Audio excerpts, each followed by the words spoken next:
What is going on, guys? Welcome back to another edition of my Blu-ray update, and I got a really big film to review today, and that is The Fate of the Furious, which is Chapter 8 of the huge multi-billion-dollar franchise from Universal Pictures. And I've been following this franchise since day one, way back in 2001, with the premiere of a little film called The Fast and the Furious about racing cars and boys being boys and women. But nobody had any idea how this little film would become this huge multi-billion-dollar success. And it's just insane how much money this film has made and all those sequels.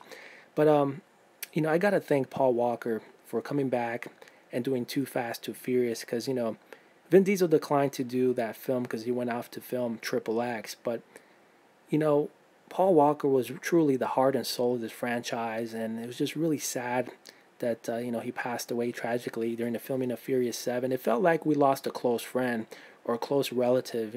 That's how much he impacted us and how important his character was for this franchise. And in a way, it was really hard to see how this franchise can continue on without him. And I thought they did justice the way they ended Furious 7. And now with Fate of the Furious and the 8th chapter, it's a pretty unique way of continuing the story.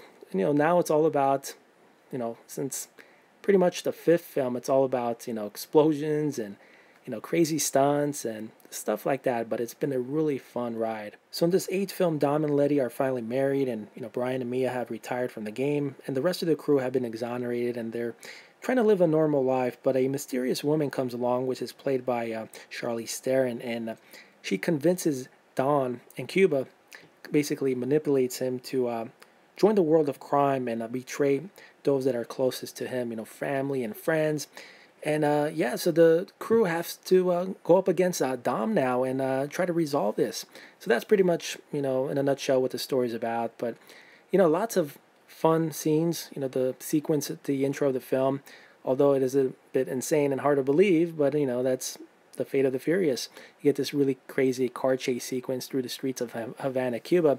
Now that the U.S. and Cuba are, in friendly terms somewhat, we got a chance to get the crew out there to film. So that was pretty cool to see those shots of, Cuba in the movie. So nice added touch on that. So both of these releases also includes the extended director's cut, but unfortunately it's only available on digital. So if you have a Voodoo account, you can type in a code and obtain it there. But other than that, presentation-wise, both releases look and sound absolutely perfect. So I'm going to rate it a solid 5 out of a 5 for both. Of course, the 4K edition looks a bit better comparing it to the Blu-ray edition. It's just deeper and richer in color, and it's a bit more sharper.